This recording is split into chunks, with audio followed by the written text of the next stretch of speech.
So right now, if you feel like when you jump on a sales call with prospects, clients are interviewing you as if you were in a job and you constantly have to prove yourself to them, then this framework is really going to help. If we don't have a process, we're kind of at the mercy of our customers' buying process. So most people don't realize this, but the relationship that you build with your client really happens in those first few interactions. So the framework that I'm about to run you through should be used in that very first call. And this call should be no more than 15 to 20 minutes long. And it's really designed to do one thing, to work out if you can help this person and whether it be a good fit for you to work together. So the first part of the framework is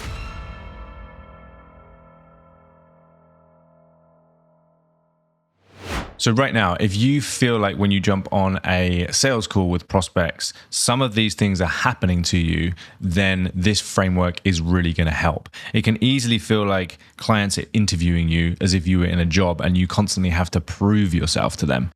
I used to spend hours and hours sending people proposals that I'd either never hear anything back from, or they would just come back and ask if I could do it cheaper. My sales felt pretty chaotic. Things were kind of everywhere. And ultimately, I felt like an order taker rather than this valued partner. So we're going to switch this on its head. We're going to get to the point where it feels like you're interviewing your clients rather than them interviewing you. We're going to swap proposals for presentations, which will actually allow us to have a really powerful sales conversation. And we're going to stop wasting time with unqualified prospects, these kind of tire kickers. And ultimately, that will allow us to be seen as the expert and paid accordingly. So this one quote summarizes the core problem that most of us are facing as creatives. It's this idea that if we don't have a process, we're kind of at the mercy of our customers' buying process. And so this is the first part of the sales process that every creative needs in order to change the way that they are perceived. So most people don't realize this, but the relationship that you build with your client really happens in those first few interactions. So the script that I'm about to run you through, or the framework that I'm about to run you through, should be used in that very first call. When a prospect inquires through your website, when you're chatting to someone and they say, "Oh, I'd love to find out more about how we could work together," this is the first thing that you do. And this call should be no more than 15 to 20 minutes long. And it's really designed to do one thing, to work out if you can help this person and whether it be a good fit for you to work together. So I call it the clarity call because my objective on that call is to get clarity on whether I can help. You can call it what you want. I've heard it called a discovery call before. There's lots of different things that you can call it. I'm actually going to put a link to this script in the description below. And so I want to talk about the 4 parts and explain what they mean. And then I'm actually going to give you a script which breaks each one of these sections down with suggestions of what you can say.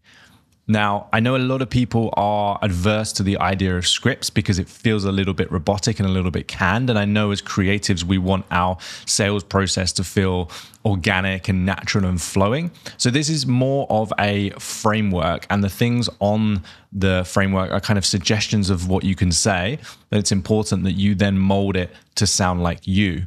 Now, I've found that once you understand the right questions to ask and you ask the same questions every single time, that sales process becomes so much easier and it doesn't feel as pressured and it feels way more natural and organic. But you have to practice this like any other creative skill.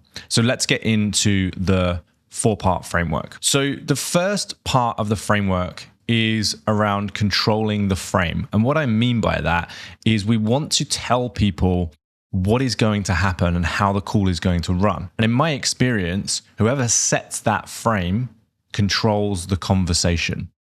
So it's really important that we take charge, we take leadership. Now, the way I like to think about this is imagine you walked into your son or daughter's nursery and you saw a bunch of paintings that the kids had painted. And someone said, "How much do you think one of these is worth?" Well, you probably would say not a lot because some kids painted them. But if you walked into a really famous art gallery and you saw something which was just basically like a big red square or something that looked like it could have been painted by a child, and someone said, how much do you think that's worth? You're going to guess that it's going to be a lot higher. And the reason for that is the frame or the context in which you're viewing that thing. And so the reason the framing of this conversation is so important is because it's going to determine how your client perceives you. So if you're the one setting the frame, if you're the one setting the agenda of the conversation and telling them what's going to happen, then that changes their perception of you as a service provider. So we want to control the frame. We want to tell them what's going to happen in the conversation. It's really about the structure and it's about the intention of that call. And again, in the download, I have given some suggestions about how exactly you do that. Then once we've done the framing and telling them how the conversation is going to go, we want to try and identify the gap. So the gap is really the difference between where they are now, what's happening in their business, and where they're trying to get to.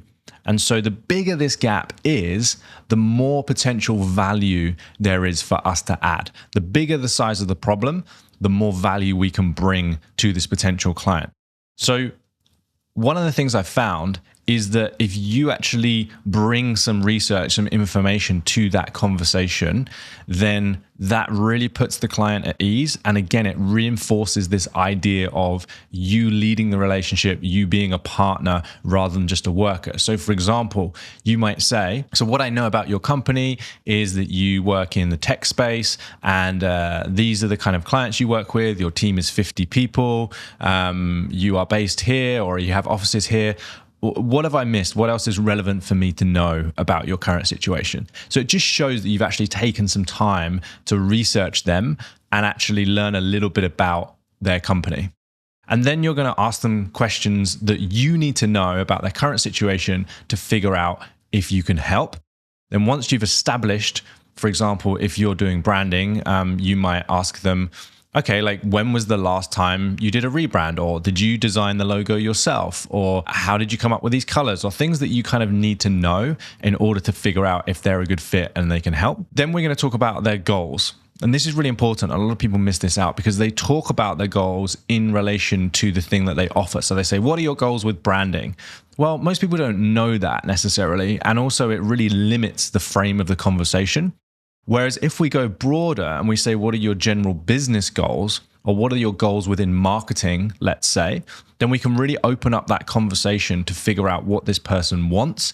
And then we can look at whether our service fits into that picture or not. So the gap is really about establishing where are they now, what's going on, where are they trying to get to, and then finally, what do they think is standing in the way of that? Okay. And so I will just ask simple questions like, okay, and so when we talk about your goals, I'm curious, what are 2 or 3 challenges or frustrations that you have right now that are maybe preventing you from reaching those goals?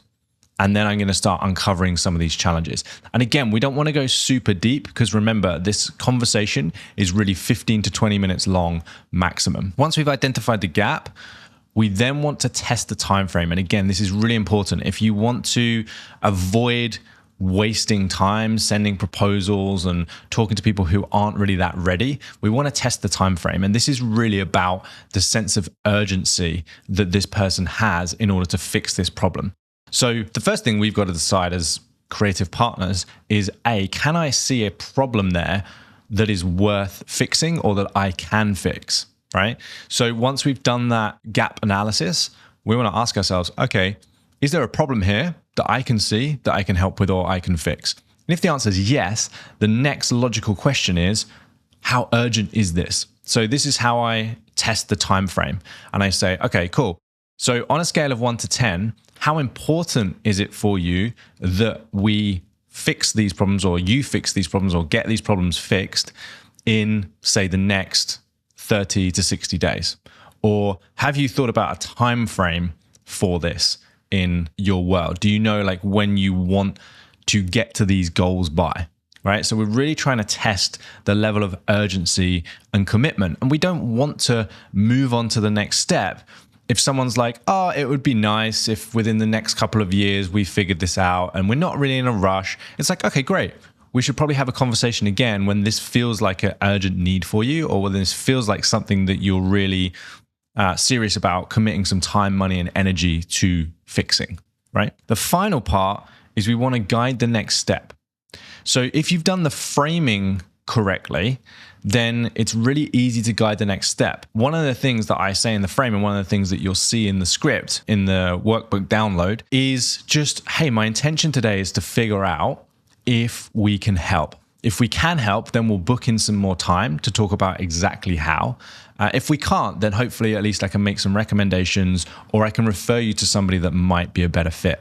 How does that sound to you? And so now I've established the frame, now I've established the intention. At the end of the call, I can now guide the next step, and I can come back to that original frame at the beginning of the conversation. I can say, hey, so at the start of today, I said that my intention was really to work out if this would be a good fit or not. Luckily, all of the things that you've told me today are things that I can help with.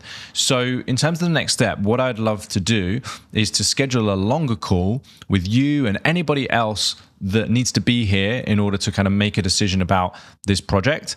And we can get some more time to kind of dive into these challenges and goals, and I can present some options and some ideas about how we might fix these things.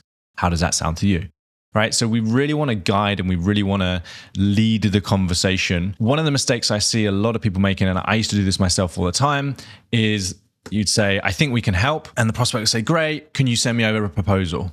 And then you go away and you spend all this time on the proposal, you send it over, and then you feel like you're constantly chasing. Like, oh, hey guys, have you had a chance to look at the proposal yet? And this keeps a lot of people stuck, and this wastes a lot of time and energy. So the thing I said at the beginning was that we're going to present our proposals. And so my rule for my clients is never send a proposal. Always get someone on a call and talk them through that proposal. Then you can have a conversation about it. You know, what do you think about this point? What do you think about that point? And again, you're controlling the frame, because otherwise you don't know when and where that person is going to read that proposal. It could be on the train. It could be, you know, their kids are in their ear asking about whether they can go to the park, and they're kind of trying to look at that. And we all know that most people, when they get that proposal, they just scroll straight to the bottom and they look at the price, right? So there's no control of the frame. There's no control of the context. There's no opportunity to ask questions. There's no opportunity to talk about concerns or objections. So that next step is to book in a call to go deeper on some of these challenges. And we want to make sure that we're actually presenting some ideas and sense checking, hey, is this the kind of thing that you're looking for? Now, one final thing that I will say is a lot of people will be thinking, when do we talk about budget? And my belief, and the thing that I practice, is not qualifying people based on their budget, but qualifying people based on their buying power. And what I mean by that specifically is understanding the size of that problem and understanding the available resources for that. So talking about a company's turnover, talking about the average product value, talking about things where it's like, how much capital could we potentially create here if we fix this problem? And looking at it from that view, because the problem with budgets is someone's just come up with that number. Usually someone in accounting or finance has said, right, this is our budget. And it's based on where they currently are, not where they want to be. And most companies aren't very good at knowing what is needed in terms of time, money, and energy to get the result, because they're not the experts. You're the expert. So they shouldn't be the one that is dictating how much a brand refresh is going to cost, because they don't know enough about branding and the process to understand what kind of resources need to go into that. So I'm always looking, and this is why this clarity call is so important, is because we want to ask questions that qualify someone based on their buying power, not just their budget. So if you want a copy of this framework to use, just click the link below. I also look at the comments when these videos go live. So if you have questions about anything that I've just run through, ask them in the comments below and I will do my best to answer them. I hope you found this valuable.